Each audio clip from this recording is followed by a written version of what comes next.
Welcome to the Blue Cafe. We offer stories of infidelity, betrayal, and redemption. Please like and subscribe. Cheers. Now, on to today's story. My friend has been cheated on and left for dead by his now ex-girlfriend of 7 years. Update. So my buddy, 29 meters, caught girlfriend, 29F, at her classmate's house. They have a child together, a 6-year-old boy.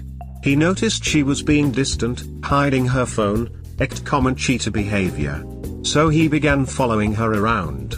She had told him she was going to school that day, but was found at Em's house. After confronting her, she admits that she has had an EA but nothing physical. She then drops the bomb that she is in love with her classmate and wants my friend, let's call him Jerry, to move out.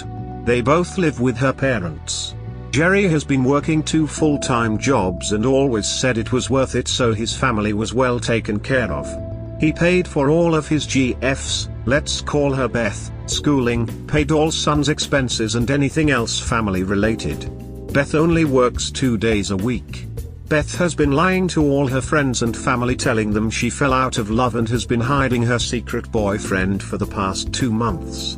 Slowly everyone found out. The parents are disgusted with their daughter and have been trying to get Jerry back into the house, but Beth claims she cannot live with him any longer. Oh, forgot to mention Em is still married. She is insistent on their child meeting this Em because she plans to marry him. Is she ducking crazy? How does she destroy her family, for a man who hasn't even left his wife? Em has no kids and has been married for 15 years, I guess Em and OMW are high school sweethearts. Tonight I have been tasked with putting out flyers regarding her and Em infidelity at the school they both go to. I know it seems petty, but this is his wish, so I will grant it. I left out a lot of details as I am a third party to the situation. Do you think the flyer idea is petty? Should I even do it? Edit. Em's wife was contacted about 2 weeks ago. She was angry and in disbelief on the phone. From what I heard, since then nothing was heard from here. She didn't blow up on Em. My friend would have heard about it from Beth. As of now they are on very light speaking terms. Sorry if I have to disappoint you guys, but the deed is done. I put out about 20 flyers at the school, he gave me 60, not sure what's gonna happen as TMRW morning she should be there and I hit her building the hardest. I know this probably wasn't the smartest move and I regret having to do it. But it's what my friend wanted. I tried to convince him after the initial post that it was not a good idea based on the custody situation, but he wouldn't drop it, going on about she deserves it and it's just the truth and whatnot. I'll update if I hear anything. Update. Beth called Jerry this morning crying, saying how could you do this? Jerry acted completely oblivious and he offered up that he's been talking to friends and family and any one of them could have done it. She then asked him who hates me? To which he told her everyone, even her own family. So it seems she accepts it wasn't Jerry who personally put out the flyers, and she is very distraught as most of her classmates have seen the flyers. From what Jerry told me, she has a good reputation at school and a lot of her classmates are also mothers. Jerry is ecstatic about how it went down, but him feeling kinda bad. But hearing him talk with some joy and excitement in his voice was a big difference from how he's been lately. So I guess my next question is, am I a dollar hole for doing this? The best thing he can do is to 180 and Grey Rock. He needs to see a lawyer and drop some papers on her. Tell him to stop playing the pick-me dance. He eventually will. But the sooner, the better. Ask him to move back in the house. It's his house just as much as it's hers. Tell the affair partner's wife. The affair will mostly fizzle out then. Doesn't matter. Speak to a lawyer about custody and arrange something and then sell the house. Your friend sounds like a good man, she will eventually regret it. Now, but soon.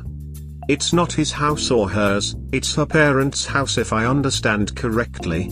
Even the parents want him to come back, though, but why would he want to live with such a trash human being? I don't think her parents will kick her out, either. He needs to financially separate from her, get a new place, lawyer up, and start the 180. Maybe consider a paternity test as well. This may not be her first rodeo. The damage has been done, and any impending plans to pour gasoline into the burning fires will only cause more suffering for everyone around this situation. Think really carefully about what kind of role you want to have. The righteous friend who will crusade for their betrayed friend with the belief that your side is on the right, or the calm and collected confidant who will keep their betrayed friend grounded and pacified so that when things calm down, healthy decisions of separation can be made in the most peaceful way. Your betrayed friend may think that eye for an eye is the answer. He may think that it is the path to healing. No one can tell you what to do. If you think it is selfless service, then pour all the gasoline you can. But in your heart, if there is malice born from complying with the wish of your friend, then know that the same malice exists within him, at no fault of his own, but as an effect of infidelity on a person. It is human nature to be vengeful and indignant as a reaction to betrayal. The betrayed suffer from tunnel vision, and they will not have the awareness to realize that crawling out of the tunnel towards what seems like the light they call salvation is part of the hallucination towards being astrayed. As the friend, you are in a unique position to be aware, and to see things from a third perspective above the fog that your friend is surrounded with. Guide your friend out of the tunnel instead of crawling with him. Be supportive in your own way, and do not be compelled to sacrifice your own principles just so your friend can heal and inflict pain to others. Lustitia may promise sweet justice, but know that she is pretending to be blind. The snake does not stop eating its own tail, and fighting back will only invite more negativity in the future that will only get in the way of your friend's healing and wellness. The other commenter is right, your friend should begin to grey rock to detach himself from the toxic environment that has been created. Protect your friend from the drama, or entertain his whims and watch the spectacle of destruction with popcorn from the side. Which one is truly the more petty choice? No one can tell you what to do. I guess I got caught up in the trash talking and angry talk too. I know this isn't the right thing to do, but I feel like my friend will feel like during his time of need I bailed out of his plan. I have all the flyers on hand and have already accepted going through with it and received countless thank yous from him. He doesn't want to do it himself, as he sees that would be getting his hands dirty.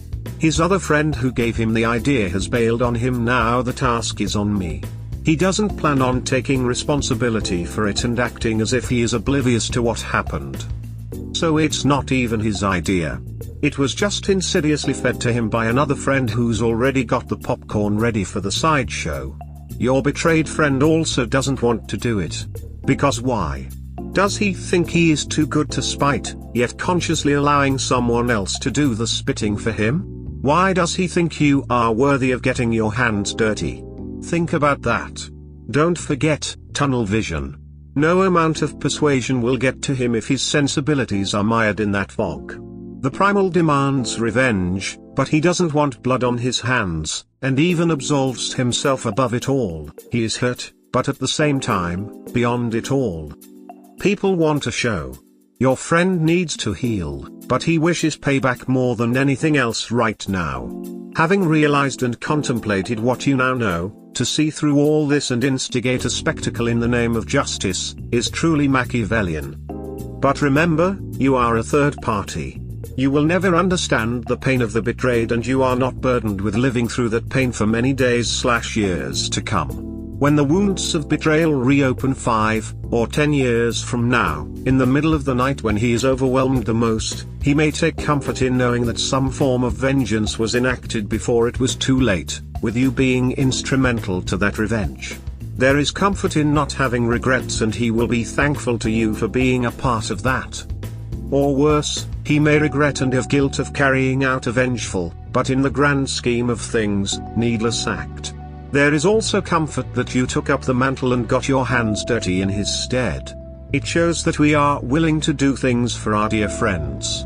You do what you need to do, but later he must know how you feel. So if you must, do it selflessly and mercilessly. No one tells you how to support your friend, just do it in the best way you know how. He is lucky to have an ally. I didn't, and at times wished someone was there to do something, anything.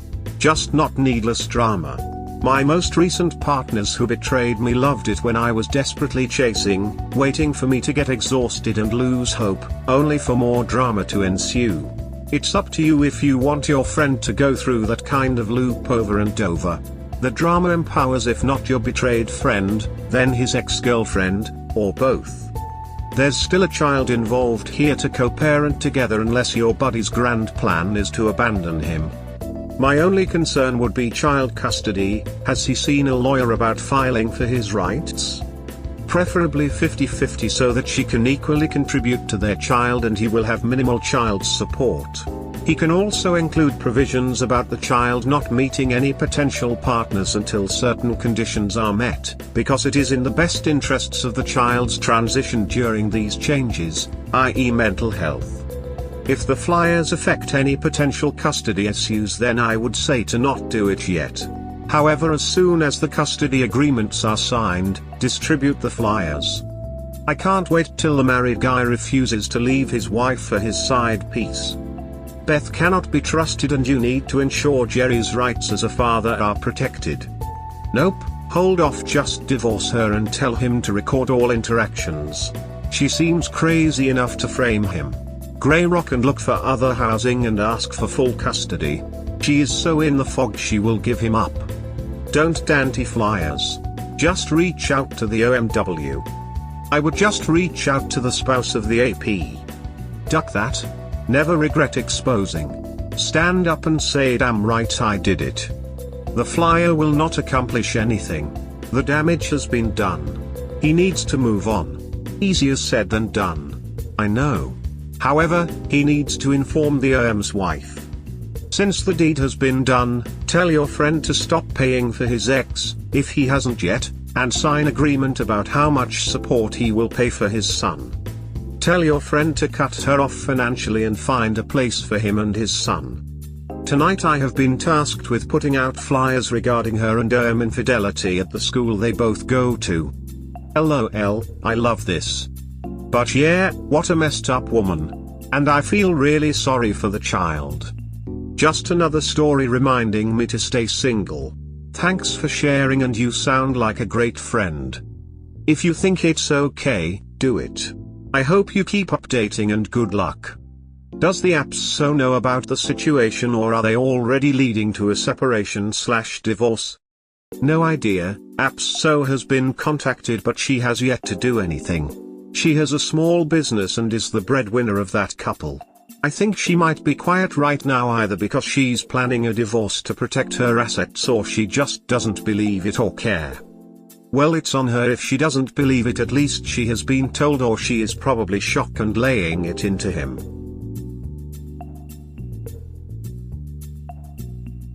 We hope you have enjoyed today's episode. Please comment, like and subscribe. Cheers. Have a wonderful day or night, wherever you are.